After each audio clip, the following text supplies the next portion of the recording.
Et nous sommes à présent en direct de Dakar où l'on retrouve Clément Bonnereau. Alors ce souhait de voir les troupes françaises se retirer, il n'est pas vraiment nouveau, Clément. Il a en fait toujours figuré dans le programme du PASTEF.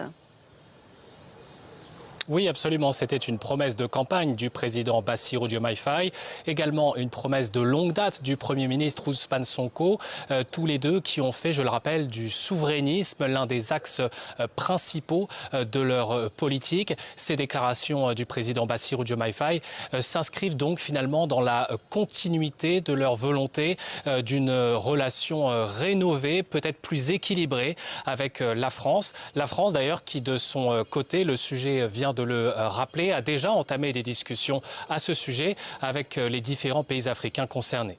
Alors il y a aussi et surtout cette annonce à retenir, Clément, Emmanuel Macron, qui reconnaît le massacre de Thiaroye en 1944. C'est un pas supplémentaire pour la reconnaissance de ce qu'il s'est passé il y a 80 ans ? Oui, absolument. L'utilisation de ce terme de massacre était très attendue ici au Sénégal, tout simplement parce que c'est le terme qu'emploient eux-mêmes les Sénégalais depuis toujours. C'est aussi le terme qui est utilisé par les historiens, qu'ils soient au Sénégal ou bien en France. C'est donc un pas supplémentaire. Je rappelle qu'il y a 10 ans, le président français François Hollande, à l'époque, avait été le premier, avait pour la première fois reconnu le rôle de la France. Il avait reconnu aussi pour la première fois la gravité de ce qui s'était passé le 1er décembre 1944.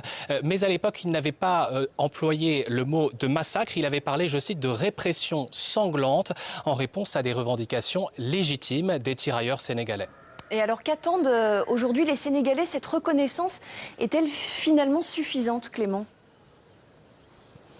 Non, les Sénégalais attendent plus qu'une simple reconnaissance du massacre de Thiaroye. Les historiens, tout comme les autorités sénégalaises, attendent par exemple d'avoir un accès à des archives plus complètes que celles qui ont été fournies par la France au Sénégal sous la présidence de François Hollande.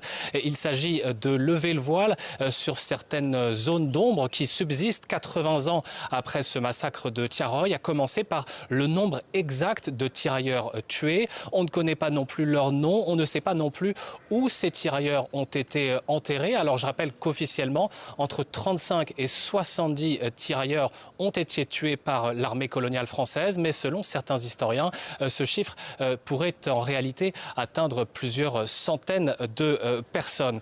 Autre attente importante des Sénégalais, c'est une indemnisation. De nombreux Sénégalais souhaitent que les primes qui étaient dues à ces tirailleurs tués à Thiaroye le 1er décembre 1944 soient aujourd'hui versées à leurs descendants. Merci Clément Bonnereau, en direct de Dakar au Sénégal.